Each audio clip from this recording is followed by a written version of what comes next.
ओम नमः सिद्धेभ्यः। नमो अरिहन्ताणं।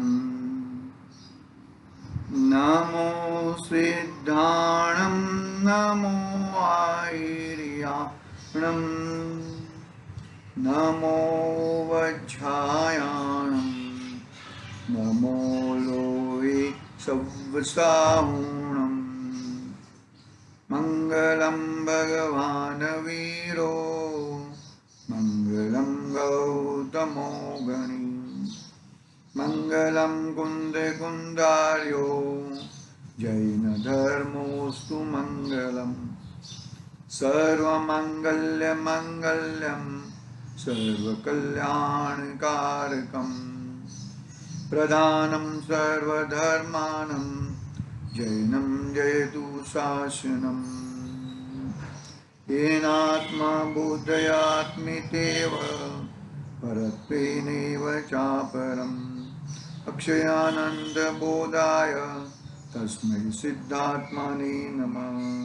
तस्मै सिद्धात्मने नमः। चेतिले चेतन चेत्या विना किम चालसी।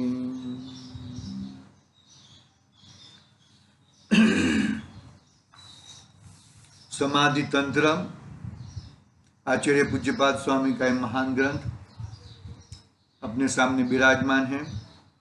अपना स्वाध्याय गाथा क्रमांक 4 पे चल रहा है, जो आत्मा के 3 भेद बताए। आत्मा के 3 भेद यानी कि आत्मा तो एक ही है, लेकिन उसमें बहिरात्मपना,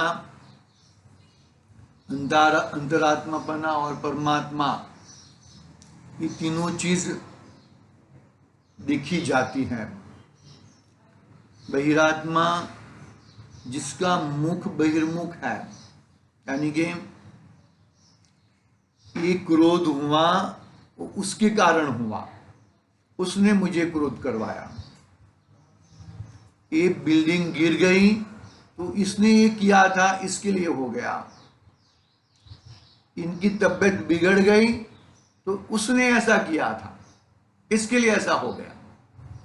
ये बहिर्मुख दृष्टि है। ये तो मैंने ये ऐसे बताए, मतलब हम कर्म की ओर से, मैंने कर्म किए हैं, ये मेरे कर्म का फल है, वो न देखते हुए उसने ऐसा किया, वो प्राधान्य देते हैं, तो मिथ्या दृष्टि है। अरे ये तूने कर्म पूर्व में बांधे थे, वो कर्म उदय में आए हैं, बरोबर है वो। और कर्म का और जीव के बीच में अत्यंत अभाव, ऐसा भेद विज्ञान, और फिर आगे बढ़ना। आई बात समझ में? बहिर्मुख का कैसा मुख ही बाहर है, वो दूसरों के ऊपर ही दोष डालता है। इसने ऐसा किया होता ना तो मेरा ऐसा हो जाता था। एक काग बैठ गया, इसके लिए डाल गिर गई। काग नहीं बैठता तो डाल गिरती नहीं थी। डाल समझते हैं ना, वो ट्री की जो एक है ना, वो बहिर्मुख पना अनादि से आज तक हम ऐसे ही बहिर्मुख पने पे ही जी रहे हैं, जीते आ रहे हैं। अभी आगे उसके ऊपर फुल स्टॉप लाना है। कैसे? वेद विज्ञान के माध्यम से, अपने अंतरात्मा के माध्यम से, अपनी वस्तु को पकड़कर उससे, मतलब वो चीज है नहीं, ऐसा नहीं है, लेकिन वो चीज से हमें दूर कैसे जा सकते हैं, हम किस तरीके से जा सकते हैं, वो एक बात है। में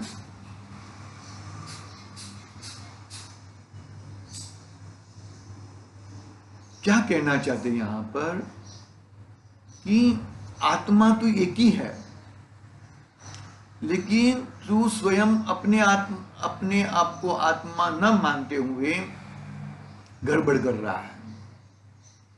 शरीर आदि देहादि में एकता बुद्धि करके यही मैं हूं, इससे ही मैं सुखी होता हूं, ऐसी मान्यता के कारण तू अनादि से भटक रहा है, 4 गतियों में, 84 लाख योनि में भटक रहा है।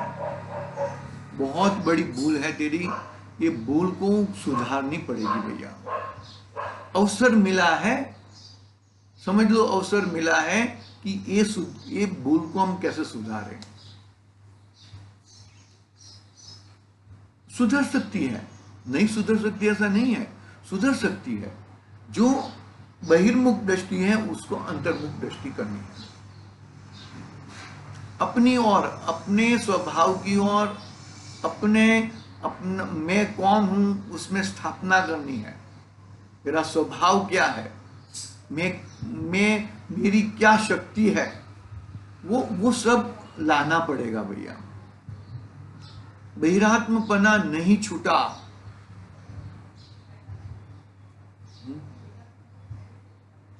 तो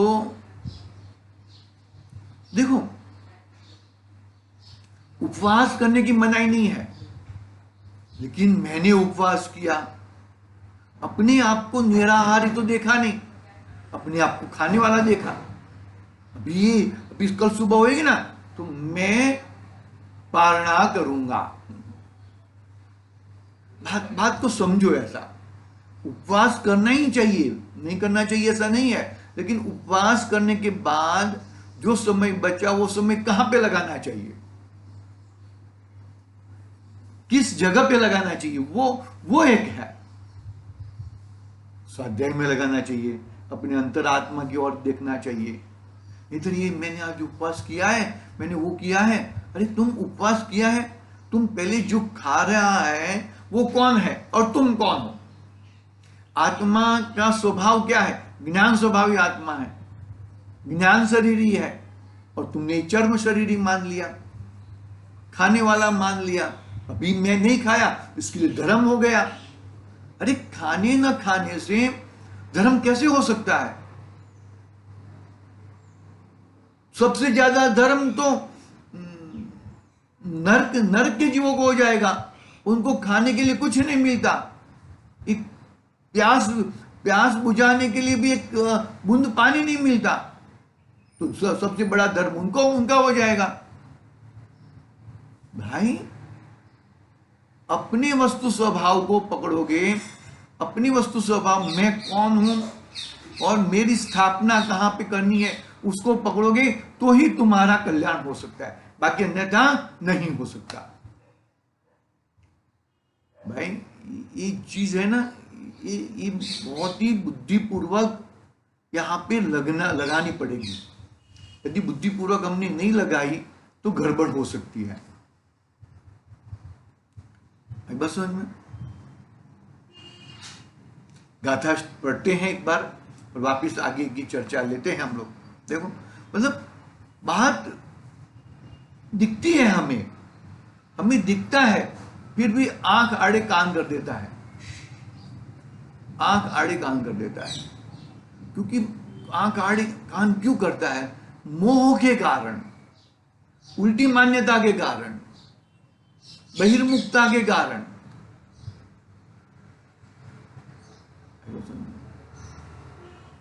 देखो गाथा नंबर 4। बहिरंत परश्चेति त्रिधात्मा सर्वदेहिषु उपेया तत्र परमं मध्योपायाद बहिस्तत्यजति। बहिरत्मपना छोड़ो, त्याजो, उसको भगाओ, अंतरात्मा में खड़े रहो और परमात्मापना का लक्ष्य करो। परमात्मापने का लक्ष्य करो अंतरात्मा में। बहिरात्मापना को तो त्यजो, छेदो उसको। देखो हम पढ़ लेते हैं। त्रिविध रूप सब आत्मा बहिरात्मा पद छेद अंतर आत्मा होय कर परमात्मा पद वेद। क्या कहा? परमात्मा पद वेद। कहां पे खड़ा रहेंगे? अंतरात्मा में खड़ा रहिए। और बहिरात्मा का क्या करना है? छेद करना है। टीका टीका प्रारंभ करते हैं। हाँ, बहि अर्थात बहिरात्मा, अतः अर्थात अंतरात्मा, और परः अर्थात परमात्मा। बस बालक, जवान और बुढ़ापा, जीव एक ही है। जीव अलग अलग नहीं है। बालक में जो जीव था, आत्मा था, वही जवानी में वही आत्मा है, और बुढ़ापे में भी वही आत्मा है। अंतरात्मा, परमात्मा, बहिरात्मा, अंतरात्मा, परमात्मा, आत्मा एक ही है। लेकिन जिसकी दृष्टि बहिर्मुख है वो बहिरात्मा है, और वही जीव अब मैं कौन हूं वहां पे स्थापना करेगा और अपने में रहेगा तो अंतरात्मा बनेगा, और वो उसमें स्थिर हो जाएगा तो वही आत्मा परमात्मा बन जाएगा। पकड़ में आ रही कि नहीं आ रही बात?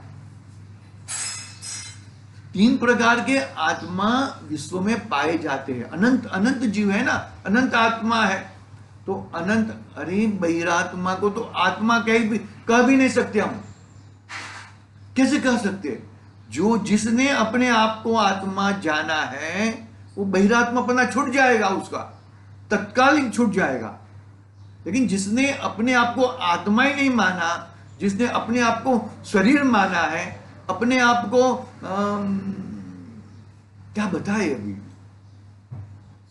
पर से पर का करता, ये मेरा कार्य, ये मेरा कर्ता, ऐसा माना है, हर हमेशा बारंबार चेंज होता है, वो अपने आप को मानता है, तो वो आत्मा तो एक स्वर का रहता है।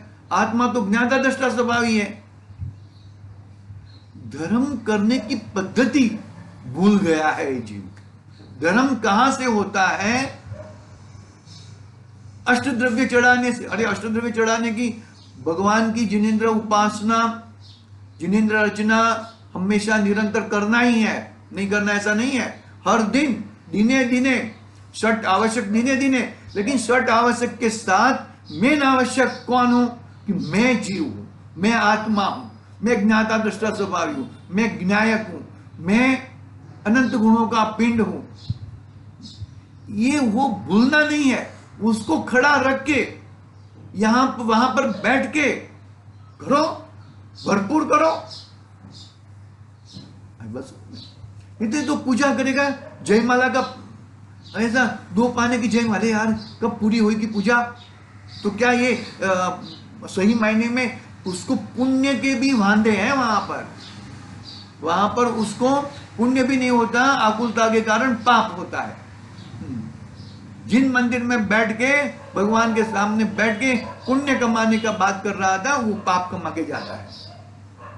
स्वाध्याय में बैठा हुआ जीव, अरे कब पूरा करेंगे? अरे मेरा तो वहां पेमेंट लेना है, मेरा वहां पे ट्रेन जा रही है, मेरा वो ऑफिस खुलना है, मेरा वो करना है। स्वाध्याय में बैठा बैठा जीव घूम रहा है पूरे जगत में, और करना था वेद विज्ञान और हो रहा है पाप, पुण्य भी नहीं हो रहा है उसको। पकड़ना बात को। गुरुदेव कहते हैं ना, पुण्य के भी ठिकाने नहीं है ये जीव के। पुण्य भी पुण्य, देखो याद रखना, आत्मा का आदर वो पुण्य, और आत्मा का अनादर पाप।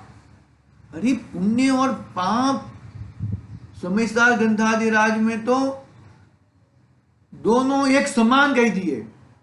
एक को सोने की बेड़ी कही और एक को लोहे की बेड़ी कही। सोने की बेड़ी भी बांधने में ही काम आती है ना भैया। तो पुण्य कर करके, अरे एक और आपको मैं बताता हूं, पुण्य कर करके कितना पुण्य करेगा? तेरा नक्की है 2000 साधिक बना नक्की है, बाद में यो परिवर्तन पूरे करे तैते चैथावर्तन धरे। अच्छा 2000 साधिक में भी इतने सागर नक्की है नरक में और इतने सागर नक्की है स्वर्ग में, तो तूने क्या पुण्य किया और क्या पाप किया? अरे पुण्य कन्वर्ट होके पाप में चला जाता है। एक आत्मिक भाव देखा ना, एक आत्म स्वभाव देखा, तो बहुत पाप पुण्य में कन्वर्ट हो जाते हैं। याद रखना भैया, बहुत बहुत सारी चीज है, बहुत सारी चीज को देखना है, बहिरात्मपना छोड़ना है, छेद करना है, अंतरात्मा में आना है और परमात्मा का लक्ष्य लेकर अंतरात्मा में आना है। अंतरात्मा में भी खड़ा नहीं रहना है भैया। 3 आत्मा के प्रकार बताए, बरोबर है, लेकिन एक ही आत्मा में तीनों अवस्था है। भव्य आगे की शंका है, शंका कल पढ़ेंगे। में कहने का भावार्थ यह है कि बहिरात्मपना कैसे छोड़ा जाए, और कोई छोड़ के जाएगा? तेरी स्वयं की भूल है। बहिरात्मपना तेरी स्वयं की भूल है। उस स्वयं की भूल को तुझे छोड़ना है, स्वयं की भूल को तुझे ठुकराना है। स्वयं की भूल स्वयं ही निकालेगा। दूसरा तो बता देगा कि भाई ये तेरी भूल है, लेकिन वो भूल को सुधार करना तुम्हारी खुद की बात है भैया, ये तुम्हारे हाथ की बात है और कोई बात नहीं है। आज की बात यहां पूरी करते हैं, कल लेंगे और आज के लिए ओम नमः सिद्धि। निज निधि निज में